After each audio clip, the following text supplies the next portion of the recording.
భూములిచ్చిన 29,000 మంది రైతులు ప్రభుత్వం మాట కదా నమ్మి కదండి భూములు ఇచ్చారు. మరి వాళ్ళ సంగతి ఏమిటి? వాళ్ళు ఏమైపోతారు? ఇప్పుడు మీ రాజకీయాల్లో ఒకటి నాకు ప్రశ్న అర్థమైంది. ఒకటి, వాళ్ళు చంద్రబాబు నాయుడు చేతిలో మోసపోయినారు అని నేను అంటానండి. అందులో మోసపోయిన వాళ్ళల్లో 84% మంది 3 ఎకరాల లోపు రైతులు. వాళ్ళు 71% 2 ఎకరాల లోపు రైతులు. ఇంకొక ఎకరా కలుపుకుంటే 84% చిన్న సన్నకారు రైతులు, 3 ఎకరాల లోపు వాళ్ళు. వీళ్ళు ఎక్కువ నష్టపోయింది అక్కడ ఆర్థికంగా, మానసికంగా, సైకలాజికల్ గా. వీళ్ళు ఏ విధంగా లాభపడతారు? అమరావతి కొనసాగితే మాత్రం చెప్పండి. ఇంకొక 10 ఏళ్ళు చంద్రబాబు నాయుడే ఉంటాడు. అట్ ద మోస్ట్ ఆ ప్లాట్ అమ్ముకొని వెళ్ళిపోవాలి. ప్లాట్ అమ్ముకొని ఎన్ని రోజులు తింటారు? ఎన్ని రోజులు బతుకుతారు?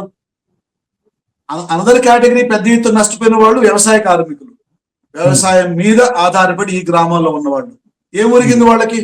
ఈ రోజు మీరు ఆ గ్రామాలకు వెళ్ళి అడగండి ఎంతమంది వలసలు వెళ్ళిపోయినారో. నెలకు ఒకసారి, 2 నెలలకు ఒకసారి వస్తూ ఉన్నారు ఇళ్లకు. ఏం పనులు ఉన్నాయి అక్కడ వ్యవసాయ కార్మికులు చేయడానికి? సో ఇది నేను తర్వాత ఇప్పుడు అన్ని ఇప్పుడే మాట్లాడదలుచుకోలేదు, కానీ అది ఒక భారీ different kind of a project. ఇప్పుడు ఈ 3 ఏళ్లలో రిమైనింగ్ 3 years లో చంద్రబాబు నాయుడు రైతులకి డెవలప్డ్ ప్లాట్స్ ఇవ్వకపోతే వాళ్ళు మోసం చేసింది ఎవరండి? 9.14 ఫామ్ లో CRDA between CRDA and farmer జరిగిన ఒప్పందంలో 2015 నుంచి జరిగిన ఒప్పందాల్లో 3 ఏళ్లలో ప్లాట్ ఇస్తామన్నారు కదా. ప్లస్ ల్యాండ్ పూలింగ్ రూల్స్ లో కూడా GO number 1 January 1st 2015 land pooling rules లో కూడా 3 ఏళ్లలో డెవలప్డ్ ప్లాట్స్ ఇస్తామన్నట్టే వర్డింగ్ పెట్టారు. మరి ఆ భూములు ఇచ్చిన తర్వాత కూడా 4 ఏళ్ళు అధికారంలో ఉన్నారు కదా.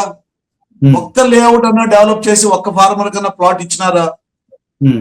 మరి ఈ రోజు కూడా ఫార్మర్స్ దాదాపు 2,000 ప్లాట్లు 600 పైచులకు ఫార్మర్స్ కి 2,000 పైగా, లేకపోతే 4,000, నాకు కరెక్ట్ అది గుర్తులేదు, వంకల్లో వాగుల్లో ఇచ్చిన వాటిని మాకు అక్కడ ఇస్తే మేము ఏం చేయాలి, మంచి నార్మల్ ప్లేస్ లో ఇవ్వండి అని ఇప్పటికీ ఫార్మర్స్ కొంతమంది సిఆర్డిఏ చుట్టూ తిరుగుతున్నారు. ఈ ప్రభుత్వం వచ్చి దాదాపు 2 ఏళ్ళు అవుతా ఉంది. మరి వీళ్ళు సో చంద్రబాబు నాయుడుది మొదటి బాధ్యత ఆ రైతులకు న్యాయం చేయాల్సింది. మరి ఆ రైతులకు న్యాయం చేసే దిశ అక్కడేమి చర్యలు జరగడంలే.